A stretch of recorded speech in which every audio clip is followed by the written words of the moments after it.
اللہ تعالیٰ کر سکتا ہے، کوئی اس کے لیے مشکل نہیں.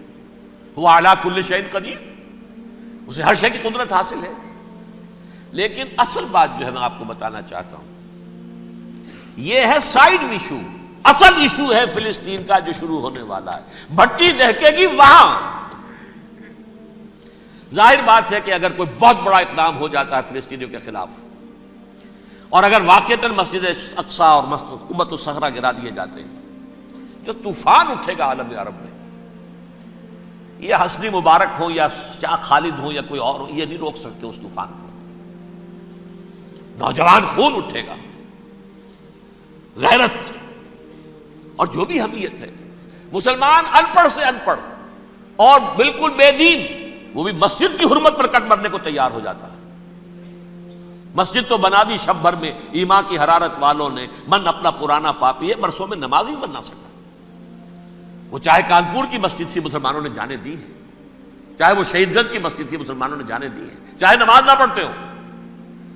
لیکن یہ جو حرمت اور یہ جو حمیت اور یہ غیرت ہے، اس سے جو طوفان اٹھے گا یہ ہوگا اس ملحمۃ العظما، اس کی طرف پیش رفت ہو رہی. کتاب الملاحم سے احادیث کے حوالے سے کہ جن جنگوں کا حوالہ دیا حضور نے، پیشن گوئی کی ہے، اس کا نقطہ آغاز تھا خلیج کی جنگ. صدام حسین نے اسے کہا تھا یہ مدر آف وارز ہے، ام المحارب، یہ ایک جنگ نہیں ہے. اس کا نقشہ بھی حدیث میں موجود ہے، پیشن گوئی موجود تھی، اس وقت بھی ہم نے شائع کی تھی. لیکن اس میں جو جنگ اب ہونے والی وہ الملحمۃ العظما. ملحمہ کسے کہتے ہیں؟ لحم گوشت کو کہتے ہیں، اور قصائی کی دکان کو عربی میں ملحم کہتے ہیں، جہاں گوشت کے ٹکڑے کیے جاتے ہیں. آج کل مشینوں سے ہوتے ہیں، اب جو ہے وہ ہاتھ سے چھریوں سے نہیں ہوتے، لیکن ٹکڑے ہو رہے ہوتے ہیں، جسموں کے چیتھڑے اڑ رہے ہوتے ہیں. ملحمہ، یہی لفظ استعمال کیا تھا حضرت سعد ابن عبادہ نے رضی اللہ تعالی عنہ یوم فتح مکہ. ان کے دل میں تھا کہ اب ہم انتقام لیں گے ان عربوں سے، ان قریش سے. الیوم یوم الملحمہ، الیوم یوم الملحمہ، یہ کہتے ہوئے جا رہے تھے. ایک خاص کیفیت، آج ہے گوشت کے ٹکڑے اڑانے کا دن. حضور سے کہا کسی نے جا کر کے ساتھ تو یہ کہہ رہے ہیں الیوم یوم الملحمہ، الیوم یوم الملحمہ. حضور نے فرمایا نہیں، ان سے کہو جا کر الیوم یوم المرحمہ، الیوم یوم المرحمہ، آج رحمت کا دن ہے، آج تو میں ان سب کو معاف کروں گا. لا تثریب علیکم اليوم، میں تم سے وہی بات کہہ رہا ہوں جو میرے بھائی یوسف نے کہی تھی اپنے بھائیوں سے. اذهبوا فانتم الطلقاء، جاؤ تم سب کے سب آزاد. وہ ملحمہ ہے جس کو کہ حضور نے حضرت معاذ بن جبل رضی اللہ تعالیٰ عنہ سے روایت ہے، اس میں سے جو ابو داؤد میں روایت آئی ہے اس میں الملحمۃ العظما، عظما مؤنث ہے اعظم کا. آپ کہتے ہیں جنگ عظیم اول، جنگ عظیم دوم. عظیم کا باپ ہو گیا اعظم، سب سے بڑا، اور اس کا مؤنث ہے سب سے بڑی، عظما. الملحمۃ العظما، سب سے بڑی لڑائی. میرے نزدیک یہ وار کے معنی میں نہیں ہے، بیٹل کے معنی میں. انگریزی میں یہ دو لفظ علیحدہ ہیں، وار، بیٹل. وار سالوں کو محیط ہوتی ہے، بیٹل کسی ایک خاص جگہ پر جو لڑائی ہوتی ہے اس کو کہتے ہیں. حضور کے اور قریش کے درمیان 6 سالہ وار تھی، جنگ تھی. لیکن battles, battle of Uhud, battle of Badr, یہ بیٹلز تھی، لڑائیاں تھیں. تو عظیم ترین جنگ شاید اس اعتبار سے نہ ہو جیسے کہ ورلڈ وار 1 اور ورلڈ وار 2، یعنی اس کی وسعت کا اتنا معاملہ نہیں اور طوالت کا نہیں. لیکن جو لڑائی جو ہے بیٹل ہونی ہے، جس کو کہ یہ لوگ، یا چونکہ میں نے کہا تھا شروع میں کہ سرما ہے میری آنکھ کا خاک حجاز و ہول قدس. نیو ٹیسٹمنٹ کی آخری کتاب ہے the book of revelation, revelation of saint John. اس میں آرمگڈون کہا گیا ہے اسے. ہر مجدون، یہ عبرانی لفظ ہے. ہر کہتے ہیں اونچی جگہ کو، سطح مرتفع. مجدون میگیڈو، میگیڈو ایک وادی ہے، مرتفع، وادی مرتفع. یہ ہے واقع لبنان، اسرائیل اور شام کے درمیان جو ٹکڑا، جو ٹرائنگل بنتی ہے، یہ ہے. یہاں پر بڑی جنگ لڑی جائے گی، اور یہ جنگ جنگ صلیب ہوگی جو کہا ہے بش نے، یہ جنگ صلیب. سیکنڈ ملینیم شروع ہوئی تھی تو پہلی صلیبی جنگ ہوئی تھی، اب 3rd ملینیم شروع ہوا ہے، یہ سیکنڈ صلیبی جنگ ہے، یہ کروسیڈ ہے. اور میں اس مرتبہ امریکہ گیا تھا تو پہلی مرتبہ مجھے وہاں ایک رسالہ ملا ٹرمپٹ نام کا.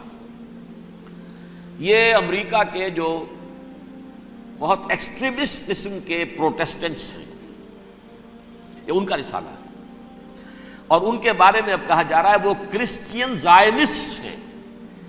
آپ شاید پہلی مرتبہ یہ لفظ سن رہے ہوں. زائنسٹ تو ہم سمجھتے ہیں یہودیوں کو، کرسچین زائنسٹ وہ ہیں جو ہیں تو عیسائی پروٹیسٹنٹس ہیں، لیکن اسرائیل کے وہ حمایتی یہودیوں سے بڑھ کر ہیں. یہ میری کسی پہلی تقریر میں شاید بہت سے حضرات کو یاد آ جائے، میں نے کہا تھا 4 سال پہلے ہمارا تنظیم اسلامی کا ایک کنونشن ہوا تھا ہیوسٹن میں، امریکہ کا جنوبی علاقے کا شہر ہے. ایک سیشن اس میں ہم نے رکھا تھا انٹرفیتھ، ایک عیسائی کو بلایا تھا، ایک یہودی بہت بڑا وہاں کا عالم ہے اس کو بلایا تھا. اس یہودی عالم نے ڈاکٹر وشوگراڈ، جو وہاں کی یونیورسٹی میں پروفیسر ایمیریٹس ہے، اس نے کہا تھا کہ یہ اسرائیل کو تو سپورٹ کر رہے ہیں عیسائی، ہم تو نہیں کر رہے. جو پریکٹسنگ یہودی ہیں وہ زیادہ اسرائیل کے حق میں نہیں تھے، یہ تو سن 67 کے بعد انہوں نے اسرائیل کو تسلیم کیا ہے. وہ تو منتظر تھے کہ ہمارا مسیحا آئے گا تو اس کی قیادت میں جنگ کریں گے، جیسے شیعہ منتظر تھے کہ مہدی موعود آئیں گے تو پھر ہم کچھ کریں گے. وہ امام خمینی نے کہا بھائی جب وہ آئیں گے آ جائیں گے، لیکن ہم کچھ راستہ کے لیے. زائنسٹ نے آگے بڑھ کر ریاست قائم کر لی، اور جب یروشلم پر بھی پورا قبضہ کر لیا تب جو ہے در حقیقت مذہبی یہودی جو ہے پھر انہوں نے اپنایا ہے، اون کیا ہے، اور نئے سیٹلمنٹس جو بھی بنے ہیں وہاں پر اسرائیل میں، اس میں اکثر و بیشتر مذہبی یہودی آیا، اور بروکلن کے علاقے سے سب سے بڑھ کر آئے ہیں، جو امریکہ میں نیو یارک کا ایک جنوبی علاقہ ہے، بہت بڑا یہودیوں کا بہت بڑا گڑھ ہے. نیو یارک کو جیو یارک بھی کہا جاتا ہے، وہ تو اصل میں مرکز جو ہے وہ تو یہودیوں کا ہے. اس حوالے سے وہاں پر جو کرسچن زائنسٹ کہلاتے ہیں وہ اسرائیل کے یہودیوں سے بھی بڑھ کر کہیں سپورٹر ہیں. بہرحال اس دوسری صلیبی جنگ کا معاملہ جو میں کہہ رہا تھا، ٹرمپٹ نامی رسالہ، اس کا ایک مضمون ہے دی لاسٹ کروسیڈ. اب یہ آخری کروسیڈ ہے جو شروع ہونے والا ہے. میں تو حیران ہوں کس قدر کھل کے وہ باتیں کرتے ہیں. رومن کیتھولکس کو وہ کہتے ہیں کہ یہ شیطان ہے، یہ پوپ شیطان ہے، یہ یورپ کو اس نے جمع کیا ہے کرسچینٹی کی بنیاد پر، اور اس میں زیادہ تر کیتھولکس ہیں. آپ کو معلوم ہے برطانیہ بڑی مشکل سے شامل ہوا ان کے ساتھ، اس لیے کہ وہ پروٹیسٹنٹس کا سردار تھا، ابھی پوری طرح نہیں ہے.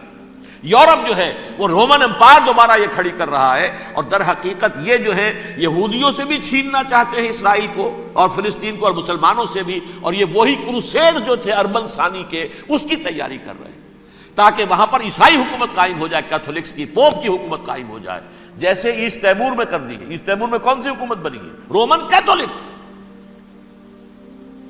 رومن کیتھولک اسرائیل میں بنے تاکہ یہ سارے مقامات مقدسہ جہاں اسرائیل پیدا ہوئے، بیت حضرت مسیح پیدا ہوا بیت الحم کہاں ہے؟ وہی ہے کہ نہیں؟ جہاں سے ریزریکشن ہوا ان کے خیال میں وہ کہاں ہے؟ وہیں پر ہے کہ نہیں؟ بڑے بڑے گرجے ان کے وہی ہیں. تو اس اعتبار سے ان کا کہنا یہ ہے یہ لاسٹ کروسیڈ کی تیاری ہو رہی ہے، یہ کیفور. اور ان کا کہنا یہ ہے کہ یہ پوری طاقت نیٹو کی جو ہے، یہ پہلے جرمنی سے لائی گئی بوسنیا، انہوں نے خود وہاں جنگ کروائی، انہوں نے خود وہاں پر ایتھنک کلینسنگ کروائی، پھر خود مصالحت کے لیے آ گئے، پھر کوسوو میں انہوں نے خود آگ بھڑکائی. یہ میں نہیں کہہ رہا، یہ وہ ٹرمپٹ رسالہ امریکہ سے چھپنے والا پروٹیسٹنٹس کا رسالہ ہے جو یہ کہہ رہا ہے.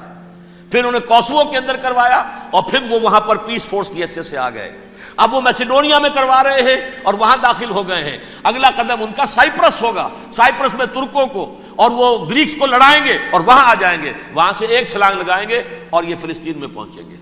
اور یہ وہاں پر ایک رومن امپائر، اپنی پرانی رومن امپائر کی طرح کی رومن کیتھولک ریاست قائم کرنا چاہتے ہیں. تو وہاں امریکہ کے عیسائیوں میں بھی کوئی ایک طبقہ نہیں ہے، کیتھولکس بھی ہے.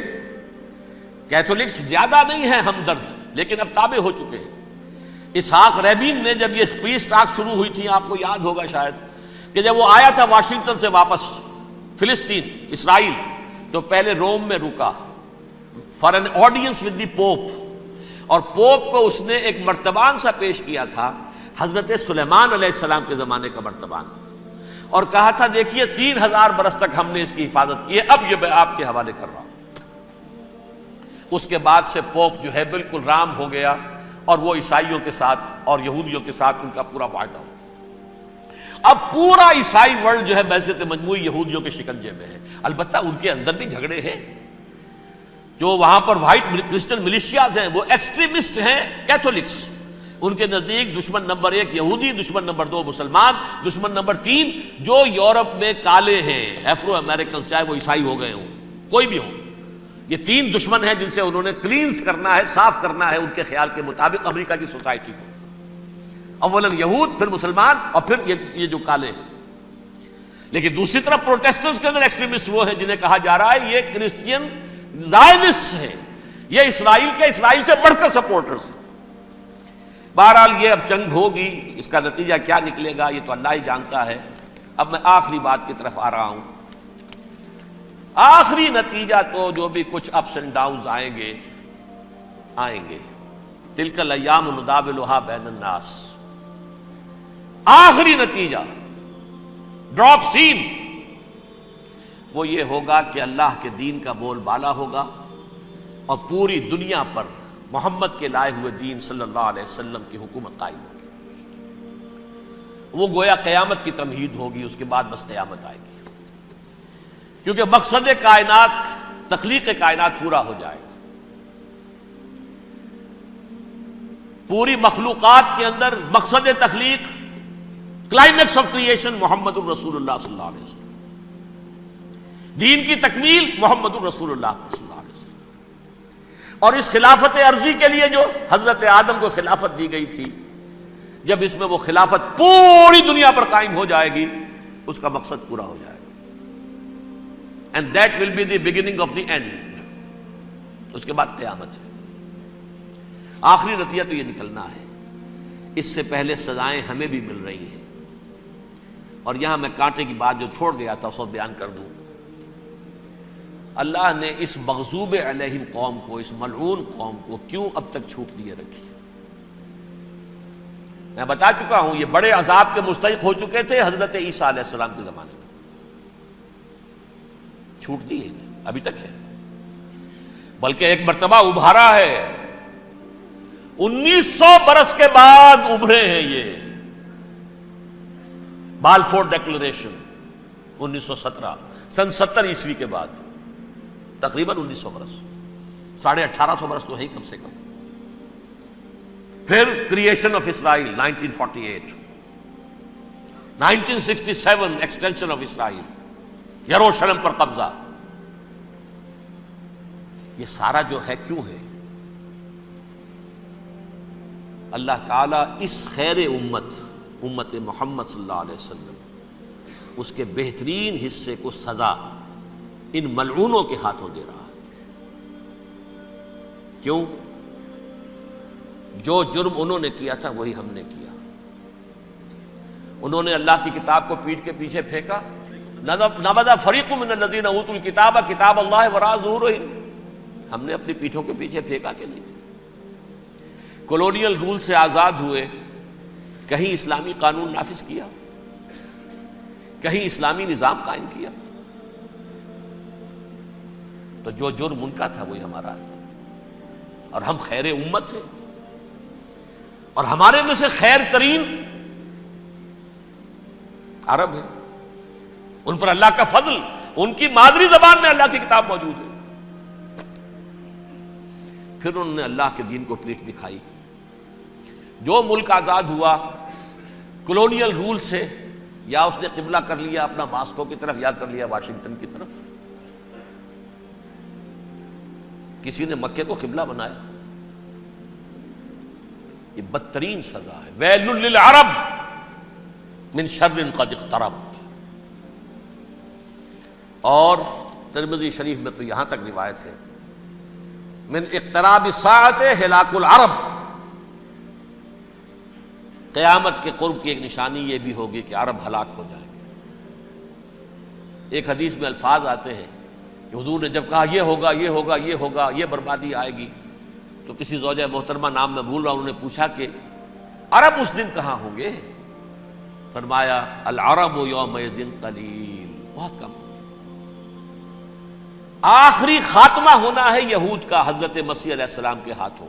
وہ عذاب جو 2000 برس تک ان سے ٹلا رہا وہ آئے گا اور ان کے رسول ہی کے ہاتھوں آئے گا. لیکن اس سے پہلے مسلمانوں پر یہ عذاب آ رہا ہے، ہولوکاسٹ کے درجے کا عذاب آ رہا ہے. البتہ ہم پاکستانی اس میں یوں سمجھ لیجئے کہ وہ تو خبریں موجود ہیں احادیث میں، وہاں تو جو ہونا ہے.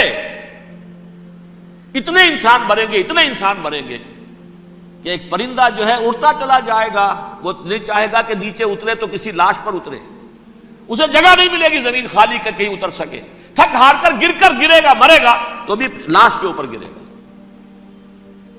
یہ الفاظ ہیں حضور کے صلی اللہ علیہ وسلم. الملحمۃ العظمی الملحمۃ الکبریٰ. یہ لاسٹ کروسیڈ ٹرمپٹ اخبار نے، میں اس کا فوٹو اسٹیٹ بھی کبھی آپ کو دکھا دوں، ویسے میرے ساتھ ہے وہ رسالہ ٹرمپٹ. دی لاسٹ کروسیڈ اس کی تیاری ہو رہی ہے. وہ الملحمۃ العظمی اور ملحمۃ الکبریٰ جو ہے وہ آنے والی ہے. ابن ماجہ میں کبریٰ کہا ہے، اکبر کا مؤنث کبریٰ. ملحمہ کبریٰ سب سے بڑی جنگ اور ملحمہ عظمی سب سے عظیم جنگ. یہ ہوگی اور بہت جلد ہوگی.